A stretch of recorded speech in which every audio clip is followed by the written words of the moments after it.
Support for your public radio station comes from our members and from GreenSpark Solar, serving the greater Rochester and Finger Lakes regions for over 20 years. GreenSpark Solar is dedicated to helping people power their homes and businesses with local solar power and battery storage backup. More at greensparksolar.com. From WXXI News, this is Connections. I'm Evan Dawson. Our connection this hour was made just 6 days ago, primary election day, a day that seems to have shifted the trajectory of the Democratic Party in New York State.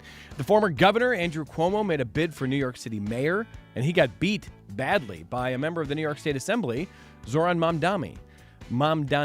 The New York State Democratic Party establishment, such that there is one, took a stinging defeat. Now, that is not what we are here to talk about this hour exactly, but we will explore a little bit of the future of the Democratic Party with one of our guests who always has a lot to say about that. Assemblymember Jen Lunsford is joining us as part of a series of conversations with state lawmakers about the New York State budget, a budget that includes, well, a lot of things. We're going to talk about what's in it, what's not in it, why, the priorities that the lawmakers have, and what is still on the table to be done. Jen Lunsford represents the 135th District of the New York State Assembly. Welcome back to the program. Nice to see you. Always happy to be here. And I'm just kind of curious right out of the gate here, if how much you have worked with Zohran Mamdani. Oh, he came in with me. He was in my class. So we were 2021. 2021, yes. We were both elected in 2020. So we work together in so much as, anyone does. But we were, socializing and, very friendly during our first couple of years. Because as the COVID class, we really had to stick together because we were sort of all trying to figure this out remote at the same time. And so we kind of trauma bonded as a class over how challenging it was when we came in. I want to read a little bit of what the Associated Press said about what's going on in New York City with this race. And here's what they write. Quote, Mamdani, a member of the New York State Assembly since 2021, would be the city's first Muslim and Indian American mayor if elected. Incumbent Mayor Eric Adams skipped the Democratic primary. He's running as an independent now in the general election. Andrew Cuomo also has the option of running in the general and is considering doing so. Cuomo and Mamdani were a study in political contrast and could have played stand-ins for the larger Democratic Party's ideological divide, with one candidate a fresh-faced progressive and the other an older moderate. End quote. Is that fair? Do you view this as the establishment just got their behinds kicked and it's the young progressives who are on the rise now? Is that oversimplifying? I think it oversimplifies it a little bit in so much as Zohran ran a race that could be studied. His comms were unbelievable. He was very aggressive in his grassroots campaigning. He knocked 1.5 million doors. And frankly, Cuomo phoned it in and also was saddled with tremendous scandal. Wildly unlikable. He was a person who, he's not just like a moderate Democrat, he's Andrew Cuomo, who was drummed out of office for being a creep.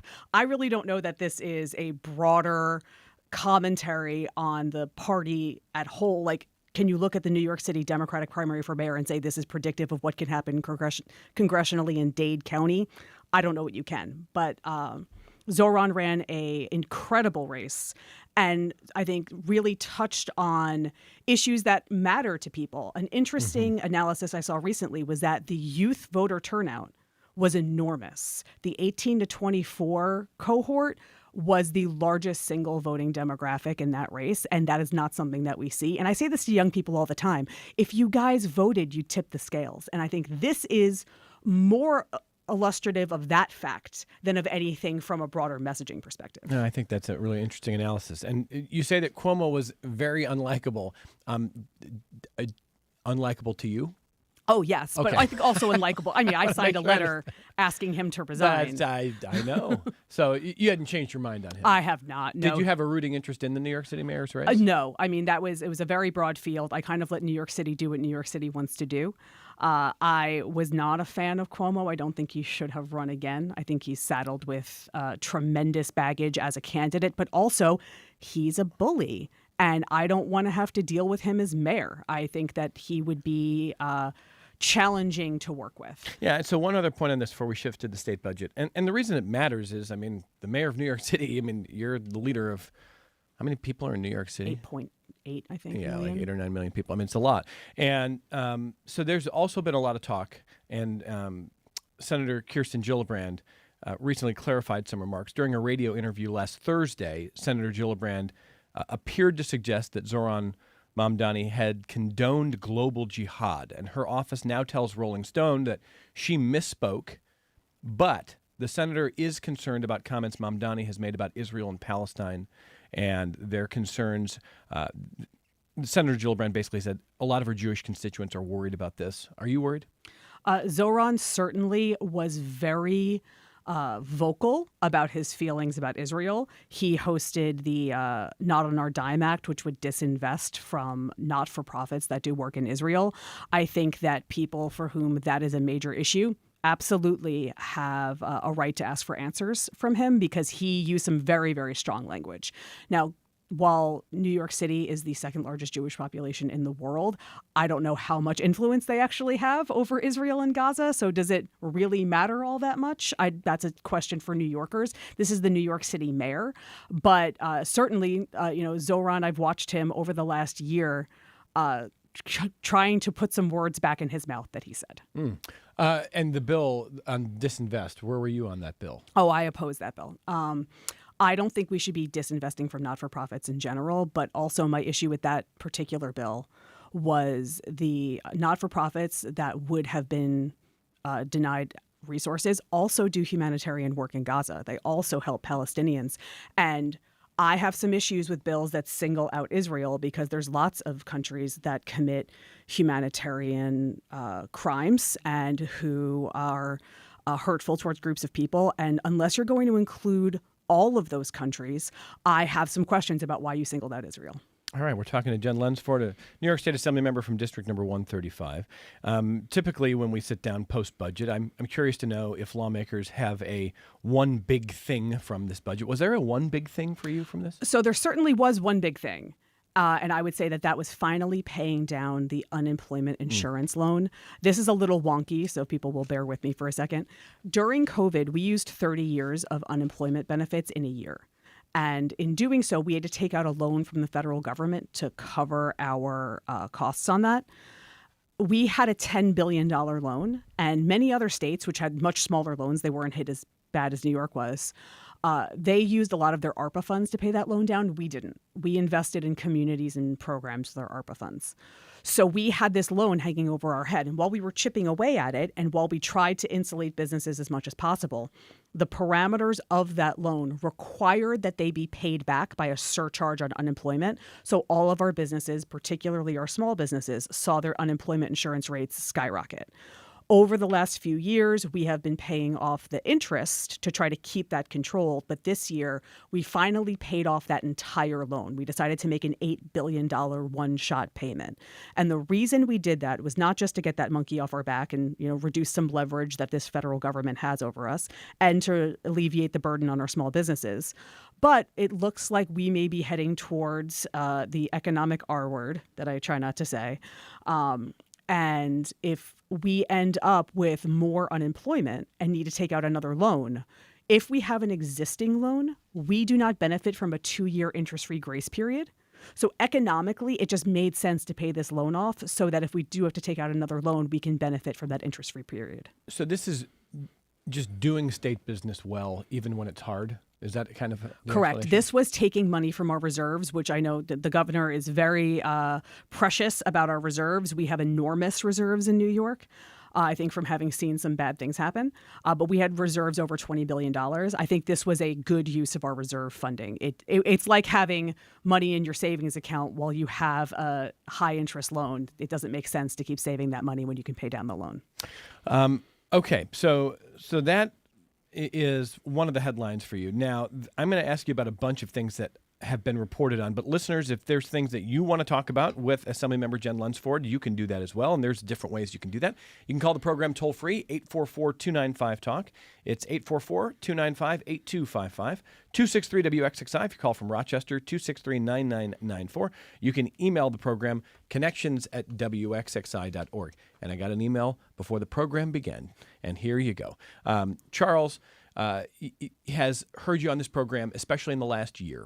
It's really in the last 6 months since the new administration came in, talking about guarding against some of what you perceive as their overreaches or problems. And this is what Charles says. He says, New York is consistently ranked the least free state in the nation. Both the current and former governor have openly stated that they don't believe their political opponents should be allowed to live here. Maybe instead of guarding against the Trump administration, Lunsford and the rest of the state government ought to get their house in order. That's from Charles. I have never heard of this list of freedoms. I have not found myself to be on a list of the least free states. I don't know what he's referring to.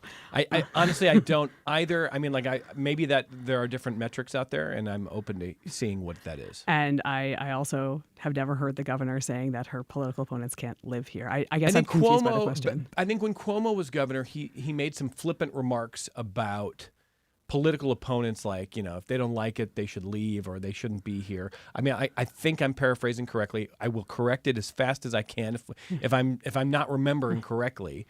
But Charles is basically saying, as a conservative, he doesn't feel all that welcome, and he thinks that we're not a very free state, and we should be focusing on those things. Do you think we're a pretty free state? I think we're an extremely free state. I think sometimes people view inclusivity as oppression because they are feeling their time as the top of the food chain pushed against. And when we include other people, it doesn't take power away from anyone else. Power is not a pie. If I give people recognition, that doesn't take away recognition from other people. And I think that there is this sort of conservative mindset sometimes that, I didn't have to think about racism. I didn't have to think about sexism. I didn't have to think about rights for gay people. And you're making me think about those things. And somehow that's interpreted as oppression.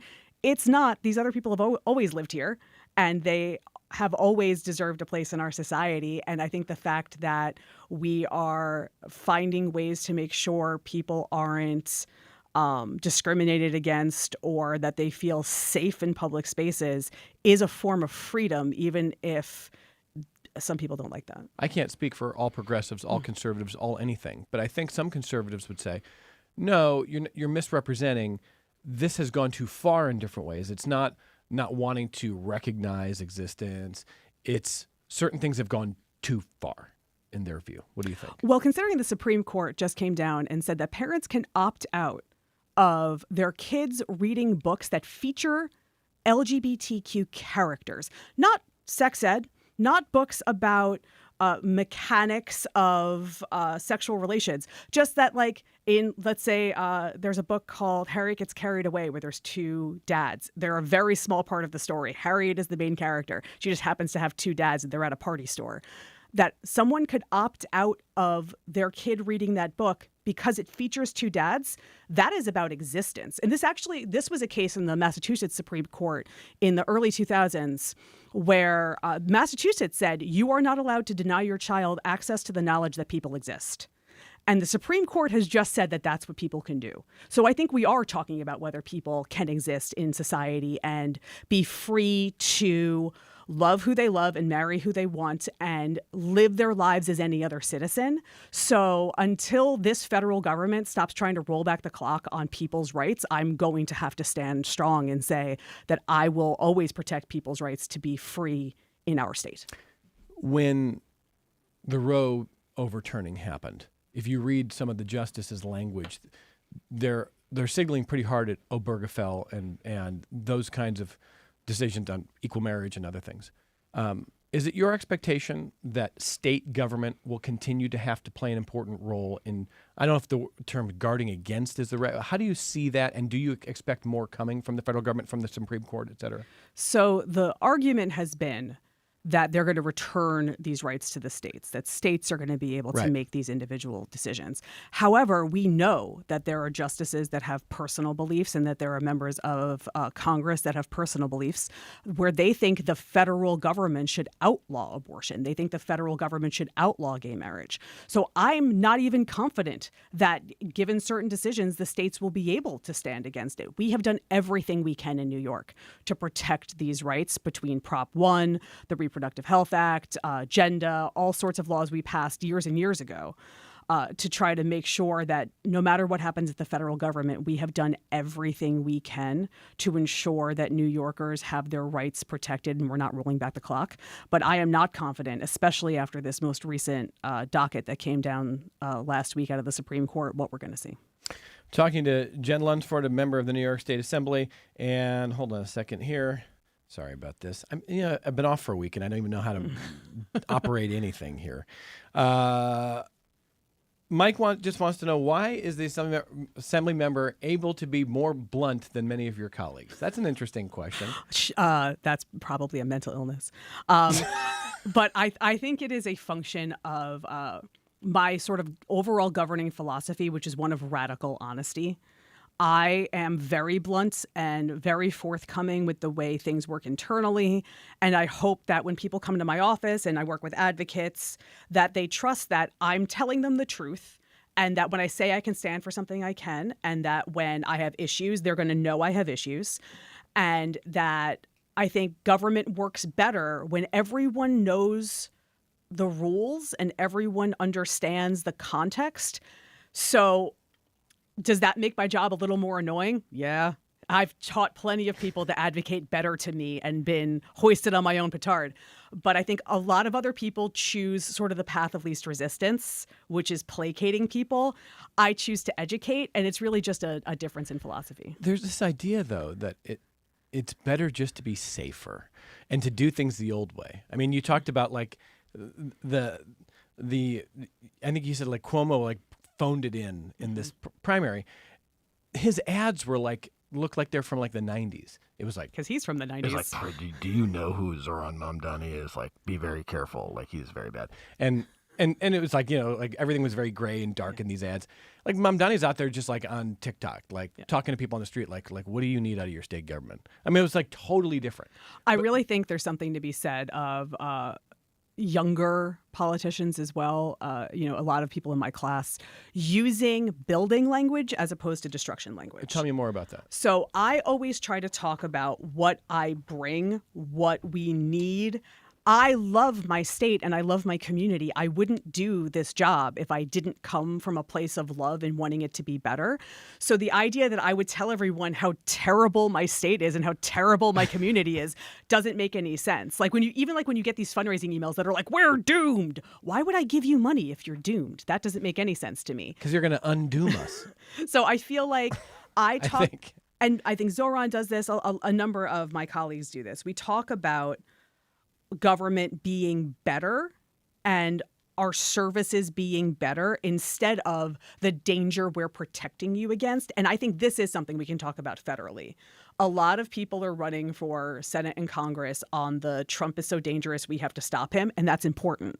But that's not enough. People elected Donald Trump. You have to tell the people who voted one way why they need to vote another way, and oogada boogada is not a sufficient argument. You need to say, here is what I will affirmatively do to make things more affordable to you, to make your kids' education better, to help you better access healthcare.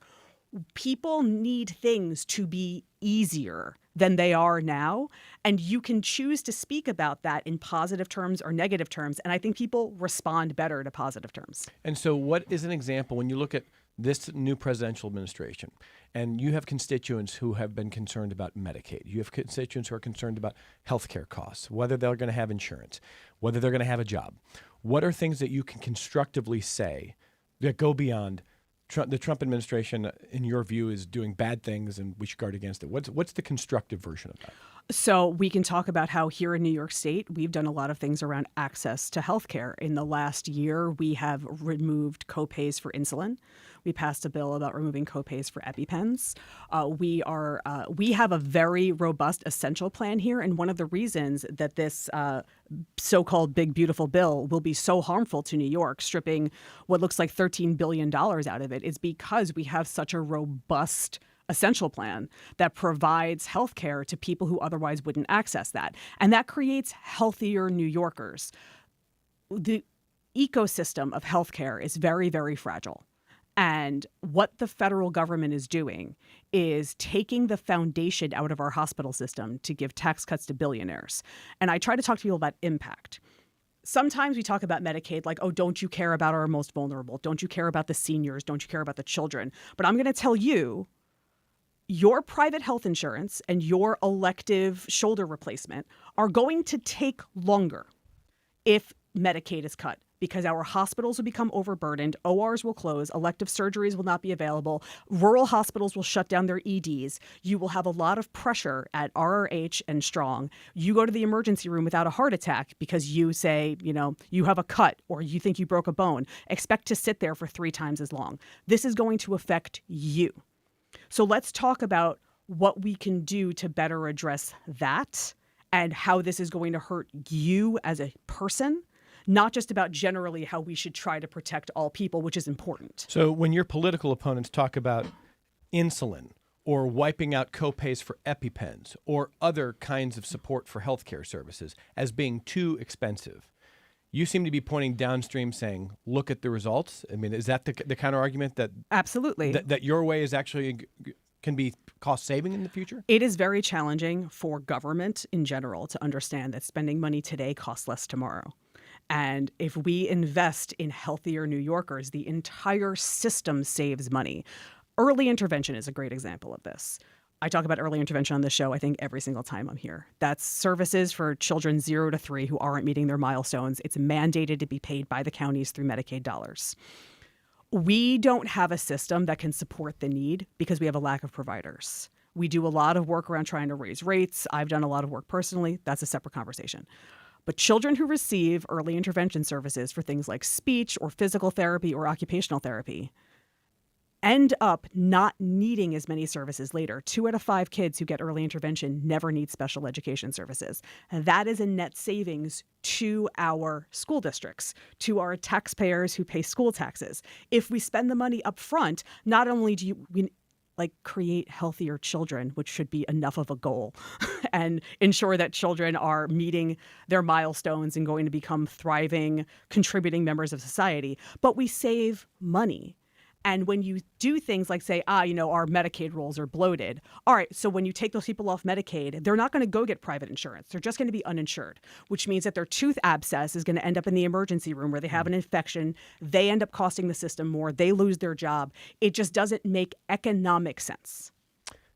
Now, on the subject of early intervention, because you brought it up, and we have to talk about it every time. Every time. Well, I mean. And rightly so. You have plenty of colleagues who care deeply about it, too. And in fact, I consistently feel like there's a lot of agreement across party lines on this. This is a very bipartisan issue. Okay, so what's happening now with early intervention? We got raising rates. Nothing. You got nothing. We got nothing. It's a bipartisan. Everybody agrees? It's actually really frustrating. And you got nothing. Everybody agrees, except for OBM, I guess. But which is the Office of Budget Management. So they think it's too expensive.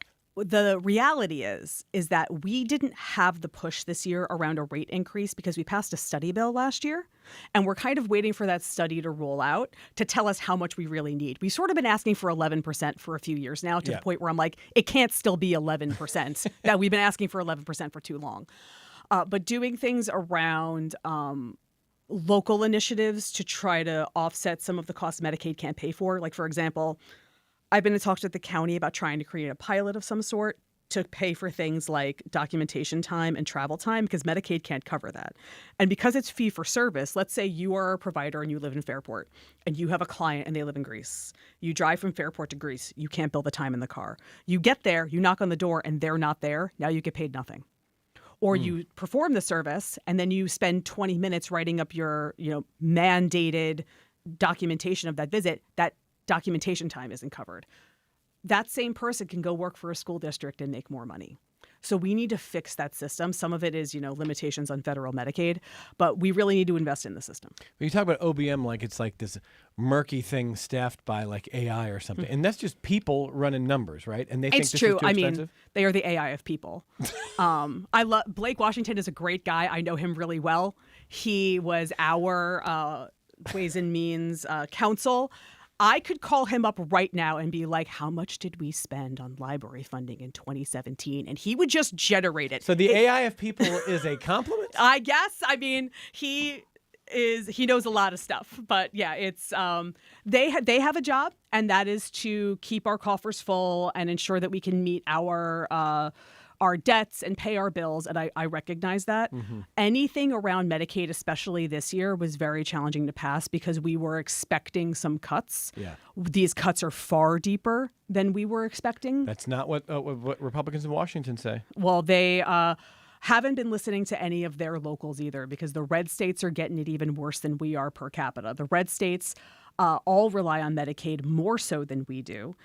We're a donor state. We ultimately pay more into the federal system than we get. But this is going to literally kill people, and not just people on Medicaid. Okay, now, just as a brief aside, because of the many things we talk about often on this program, I don't know if I've talked too much about AI with you, and this is like a weird thing, like in my head. I could do a whole hour on Because AI. when you talk about something like this, the AI of people, I'm like, that has to be a pejorative, because I think of AI as like very dark, and I'm not typically a fan. And this the federal bill seeks to stop states from being able to regulate AI in any meaningful way for the next decade, as far as I understand it. I mean, That's true. okay. So functionally, what does that mean? Well, let me step aside. We're going to get there in a second. You a big fan of AI? It's really good for the future. You're really glad we're doing this? So I'm not a big fan of AI. Okay. However, I think there's a way to do AI in certain sectors that can provide a lot of benefit. I also think it's going to do to white-collar, entry-level jobs what globalization did to manufacturing, and that we are not ready and it's moving too fast. But AI today is still not what people think it is. It is very sophisticated in that, like, you can talk to it and it feels like a person, but it is still not a person. Could it get there? Oh, yeah, it could. I was a philosophy major, and I'll talk to you about this all day.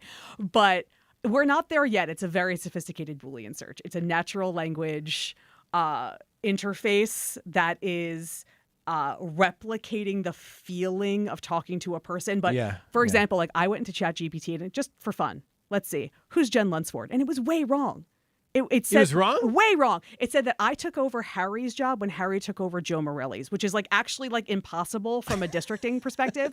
And I was like, where did that even come from? So a pretty basic thing. And there's a lot of information about me on the internet. For it to have been that wrong that fast, I don't have a lot of concerns. But I think a lot of people are using AI wrong right now. And it's going to there's going to be a time where we look back on this like the early internet days where everything was everything is AI.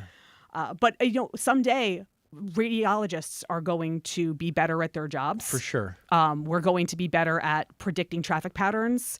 There's going to be things AI does for us medical, that we can't right? do. Like cancer Medical detection. is going to be great. Yeah. I mean, there's so much good that's going to come in healthcare, I think, as a very layperson's, like that's where I'm very optimistic.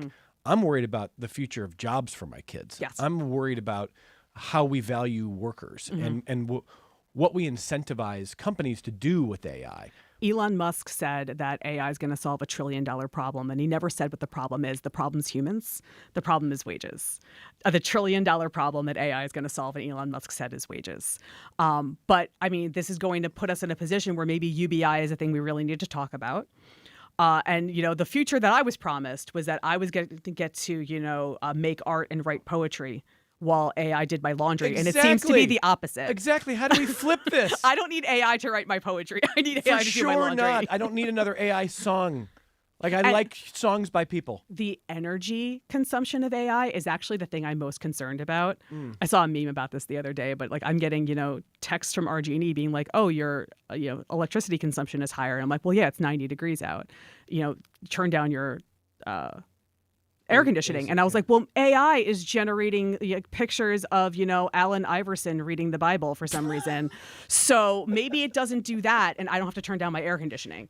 Crypto and AI are really sucking up a lot. It's so we actually legitimately need to force them to co-locate renewables next to their facilities because they suck up so much of the grid. Okay, so I'm so far off course. I could do this all day. But so two other quick things. I promise we'll get to some phone calls and emails. We've got them.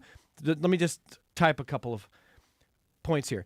If you're watching on the YouTube feed, and we're on YouTube every day on WXXI News, hello, and if you saw Assemblymember Lunsford's face when she was talking about Elon Musk and him describing $1 trillion problem, here's how I interpreted your face. Like, he gave away the game. He views work as a problem to be solved, like human wages. And you kind of looked at my interpretation of what you were communicating there was like, is everybody hearing how they're defining a problem. Yeah. Is that correct? 1,000%. This is a man who is like, here's what we do. We send people to Mars, and in exchange for the ride, they work for us. I'm like, that's indentured servitude. You just invented indentured servitude and put it on Mars. He's like, it truly views people as fungible robots that can produce labor for him.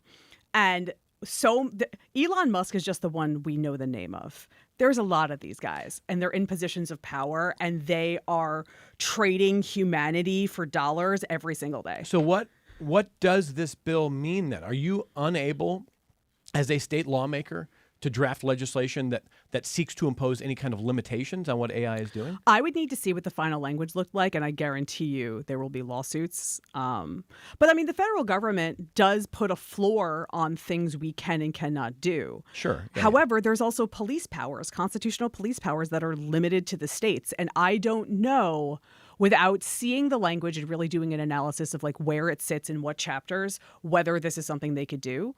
But we've already taken steps in New York State to regulate AI. Like we have some campaign stuff that says like, if you're using AI imagery, you have to tell people about it. We there was just a bill right at the end of last year that Alex Boris did around AI. We recognize that not only is it something we have to do, but we're behind the ball, and we will always be behind the ball. Technology moves very, very fast, and law moves very, very slow. So even trying to be as aggressive as we can, we will always be 3 to 5 years behind where we need to be, if not more. And so we still have to see the details of this, but it is possible that what the feds are doing is trying to prevent any kind of throttle on AI. And I think that... Is that correct? Yeah. Let's take this in the light most positive, Okay. which I'm very rarely going to do in this scenario. Let's say that they're like, look, the internet is not limited by borders. It is very challenging for internet-based companies to flourish and grow in environments where there are state-by-state regulations, as this is a burgeoning industry that is valuable to our country from an economic perspective. We want to ensure that any regulations that are done federally, so that we don't create unnecessary barriers state by state that cause issues. Like, I can understand that argument. In a universe where I thought they were going to create any regulations, I'd be like, all right, there's some merit to that. There's merit to a lot of arguments around doing things federally versus state by state. But like, we took action on social media because the federal government was not. Yeah. So in your view, it's like, if you're going to make it the Wild West, then we will step in and regulate. Correct. But they're claiming, no, we just want uniform standards, which would be like maybe no standard. Yes, that's correct. Okay. Lastly on this, because you said the philosophy thing, what percentage chance do you think it is that we're living in a simulation? So I heard a great argument once. I'll recommend a book to you later. That if we were living in a simulation, everything would work better. And I was like, yeah, that's valid.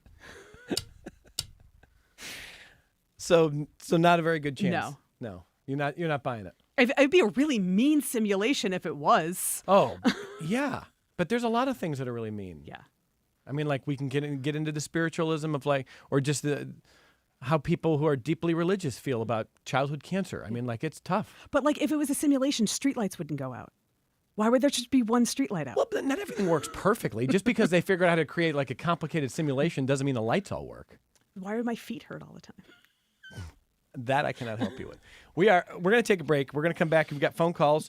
Roberta in Rochester will take your call. We've got some emails to share. Rick, I'll take your email on the freedom thing. We'll come back to that. And we're going to talk more with Assembly Member Jen Lunsford from District Number 135 about the recently passed state budget, what's in it, what's not, and more. That's coming up next. Support for your public radio station comes from our members and from Mary Cariola Center, proud supporter of Connections with Evan Dawson, believing an informed and engaged community is a connected one. marycariola.org. This is Connections. I'm Evan Dawson, and this is Roberta in Rochester on the line with Assembly Member Jen Lunsford. Go ahead, Roberta. Hi there. Thanks so much for taking my call. I'd like to have a little bit more clarification on the bill Not on Our Dime. Just to make it clear who I am and my concerns. I am an older Jewish woman. I'm really, really appalled by what is currently going on with the ongoing Israeli assault on Gaza spurred a proliferation of U.S.-based charitable organizations fundraising to support the Israeli military and violent settlers. I feel like as a Jew, I should be able to speak out freely.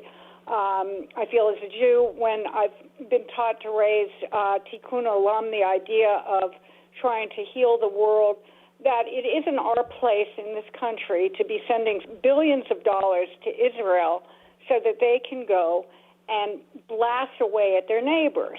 Now they've been blasting away at Syria. Over 60,000 Gazans have been either killed or children are starving. I don't want that money being spent to kill my neighbors, my global neighbors. All right, so Roberta, let me just jump in here and give the Assembly member some time to respond if you want to do that. Go ahead. Sure. So I am also a Jewish woman. I have family in Israel. I basically agree with you, though the Not on Our Dime Act, which I'll tell you has no legs, is unpassable in New York State. It specifically relates not to giving money to the Israeli government, but to giving money to NGOs and not-for-profits that do work in Israel. And it is so broad that it includes things like people who give food to Palestinians, people who give medical care in the West Bank. Like, it is very, very, very broad, to the point that I think it is over-inclusive and would limit the ability for organizations that are doing good humanitarian work to continue to do that work. There's also some other legal issues around it about, dealing with telling not-for-profits what they can spend money on in other countries. I don't know that as a state we actually have the ability to do that. But all right, Roberta, thank you for the phone call. David in California listening. Hello, David. Go ahead. Oh, thank you. And that was a great answer. In San Francisco, and Chevron used to be one of our the corporate headquarters here, and the fact that there's oil underneath Gaza, and Chevron has the rights to it, seems to be this is just another oil war, and it's not a religious war. It's just another oil war. But I wanted to ask how the DOGE cuts specifically were affecting New York. Are there ways that you can use multiplier effects to create local economies so that the DOGE cuts won't tear the state apart? So that's a really good question. The DOGE cuts specifically around federal employees. That we have a lot of federal employees in New York. I always say I'm from Patchogue, but I actually am from Holtzville. And that's where the IRS is located on Long Island. I have a lot of friends who received those scary emails, some of them who've lost their jobs. Kathy Hochul extended opportunity. There's actually a whole website, a whole NewYork.gov website for displaced federal employees, because we have a lot of vacancies in the state government. I actually carry a bill to find out how many vacancies, because no one will tell me, but we have a lot of vacancies. So if you are a displaced federal employee, New York wants you. We want to figure out ways to give you jobs here. We are trying to leverage this into opportunities for people to maybe even change careers. I've been seeing a lot of TV commercials around direct service professional jobs, which I think are a great opportunity for people. We need more of them. So we're doing what we can to try to smooth out that transition. In terms of dollars, though, this gets far more complicated. There's a lot of lawsuits. And, when people ask what Democrats are doing, I point every time to our Attorney General, Tish James, because she has been leading the fight. She is the tip of the spear as it comes to lawsuits that are protecting against some of these unlawful cuts. But we can only backfill so much. We can only buttress so much. And knowing that we've got this huge Medicaid cut, which is the largest portion of our budget, we are unable to grant our way out of this. But as organizations have been suddenly cut, as individual assembly people, we've been trying to facilitate private dollars for them, trying to match them with grant opportunities, supporting them where we can. It's really an all hands on deck situation, because it is such a disparate and diverse issue across many different industries. It is a very good question. And David, thank you for listening. Thanks for making that phone call. It's 844-295-TALK. If you want to call the program toll free, 844-295-8255, 263-WXXI. If you call from Rochester, 263-9994. Email the program connections@WXXI.org. Rick emailed, following up from Charles. Charles talked about freedoms, and the assembly member talked a lot about inclusivity and things that were probably more related to the culture war. Rick is saying he thinks the reason that New York is not as free as you say, Assemblymember Lunsford, is because of taxes, that we're too taxed and that takes freedom away. What do you say to that? So I think taxes facilitate freedom. I think taxes are well, at some point, there's going to be diminishing returns on that, right? So people complain about New York taxes, but if you go to a place like Florida that has, they don't have property tax like we do, they nickel and dime you in user fees. Their, registrations are higher. There are people who tell me who have moved from New York and moved back that it costs them more to live in Florida. It's just a different way of sucking money out of your pocket. So anyone who fundamentally thinks taxes are oppression is going to have that perspective. But from my perspective, I would rather pay taxes so I don't have to pave my road, so that I don't have to pay the fire department to come put out a fire at my house, so that my kid gets an education, but so does everyone else's kids, so that when we need to hire cashiers, everyone can do math. I actually think it's the cheapest way to do business is through taxes. And I know that that is not a wildly popular opinion, but in New York State, the taxes people complain about are property and school taxes, not so much state taxes. We actually have among the lower corporate tax rates than other states. We have in Monroe County, we have a sharing agreement between our county and our city on sales tax. Property and school taxes are levied by your local government, so I actually have a lot less power over that. But what we do at the state level is find other ways to put money back in your pocket. Like we, because of inflation, had an unexpectedly large sales tax because things were costing more, and we ended up with a bit of a windfall. We had a $3.1 billion excess above what we expected because sales tax was so high. So we're returning that money to the taxpayers. We're cutting checks. You should receive them in the fall. And that's a way that we are figuring out how to get money back to New Yorkers. All right, let me get as much as I possibly can here. By the way, on the subject of taxes, how about on the highest earners? That seems like an annual debate within the Democratic Party. Where are you on taxing the rich and the super rich? I'm always pro taxing the rich and the super rich. We've done that in the past.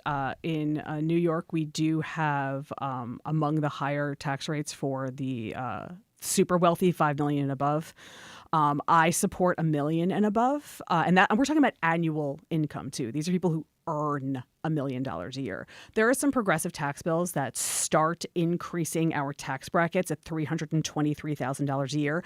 I think that's a little low. $323,000 a year is, middle class people in New York City, as much as that doesn't feel that way. So I need to see that a little bit higher, but $1 million and above, absolutely. That is also wildly popular in all of the constituent surveys that we've run.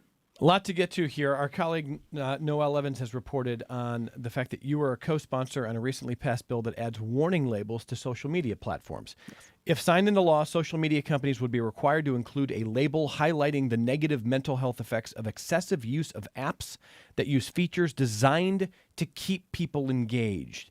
So I guess the warning label would be designed by the state mental health commissioner. Tell me a little bit more about that and where you are on that, why you think it matters. So this is another attempt to try to just educate youth in particular around the dangers of social media. I'm sure everyone with children who's tried to explain to them why social media is detrimental, or who have said, you're in 6th grade, you can't have a phone yet. Oh, my friends have phones. Well, you can't have a phone. A lot of those arguments center around, well, why? And we're just trying to create more opportunities to facilitate those conversations and to have people think about the fact that what you're doing is addictive. What you're doing is detrimental in kids to sleep, detrimental to efficient time use. I've recently read The Anxious Generation. I'm sure a lot of people, your listeners have as well. Jonathan Haidt's book? Yeah. And while I'm not anti-screen time, I was raised by a television. You want an 80s theme song, you tell me, I will sing it right now. I was a latchkey kid in the 80s. I can do them all.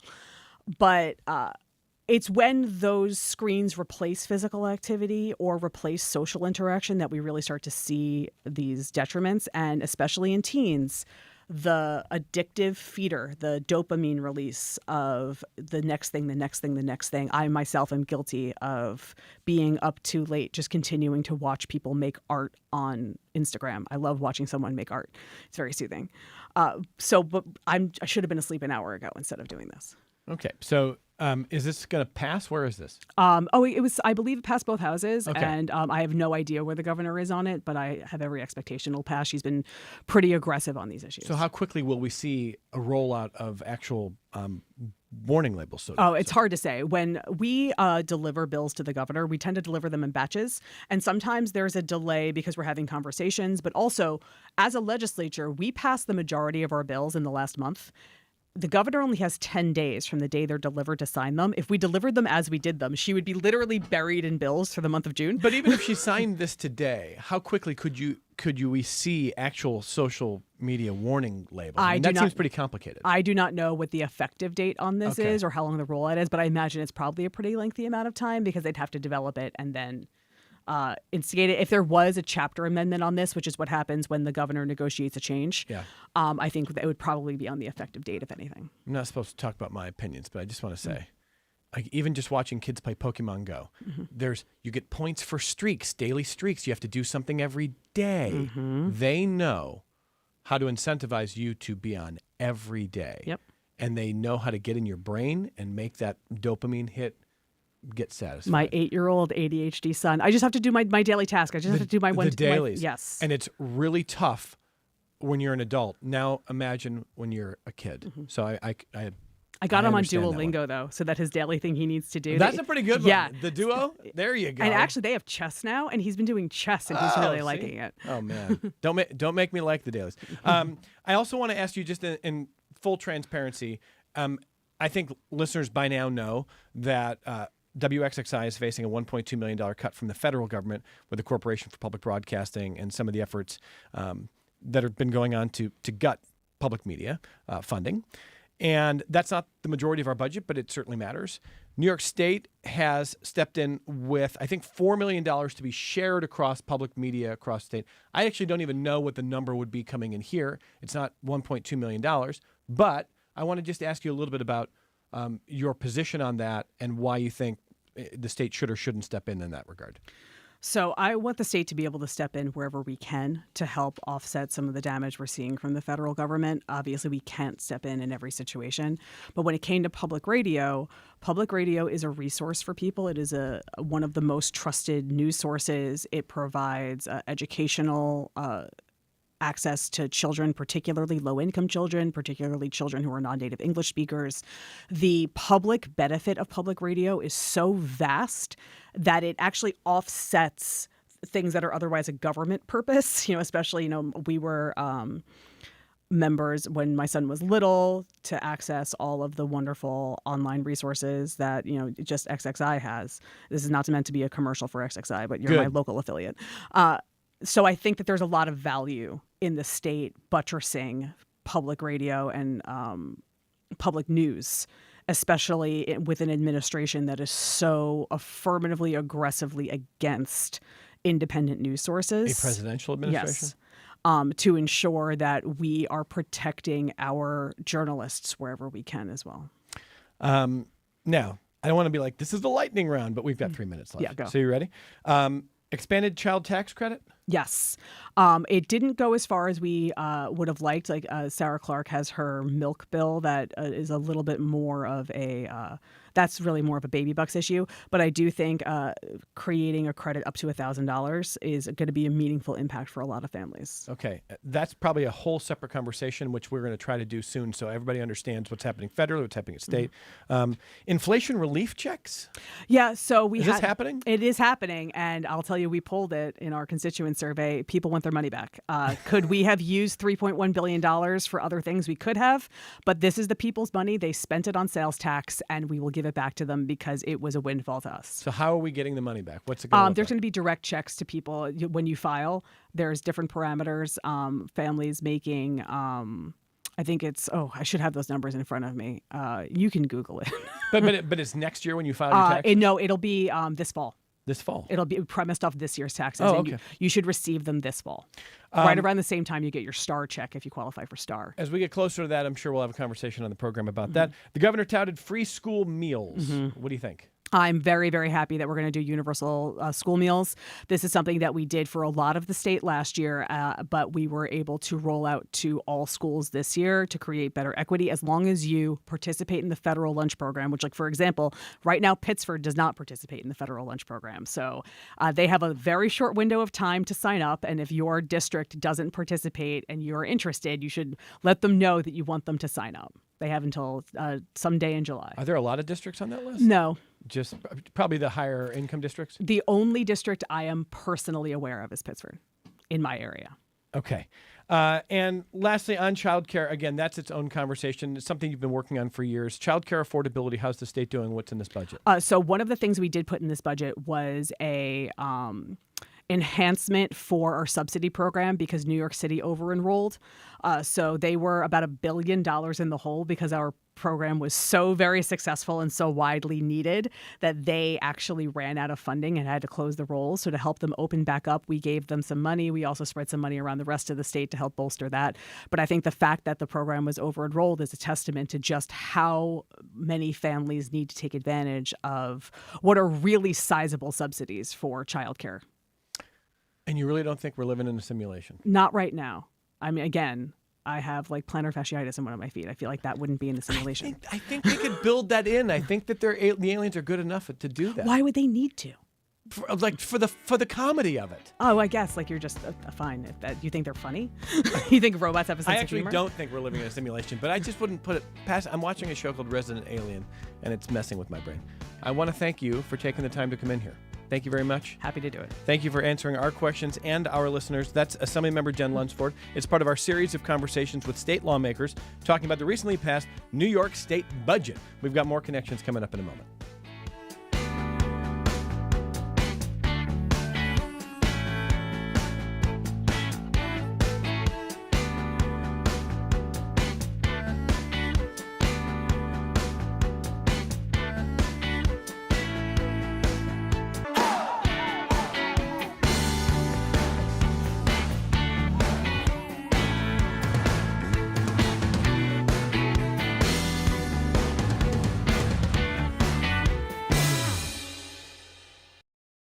This program is a production of WXXI Public Radio. The views expressed do not necessarily represent those of this station, its staff, management, or underwriters. The broadcast is meant for the private use of our audience. Any rebroadcast or use in another medium without expressed written consent of WXXI is strictly prohibited. Connections with Evan Dawson is available as a podcast. Just click on the Connections link at WXXInews.org. Support for your public radio station comes from our members and from Excellus Blue Cross Blue Shield with a mission to address health inequities by building up communities and breaking down health barriers. Excellus Blue Cross Blue Shield, everybody benefits. More at excellusbcbs.com.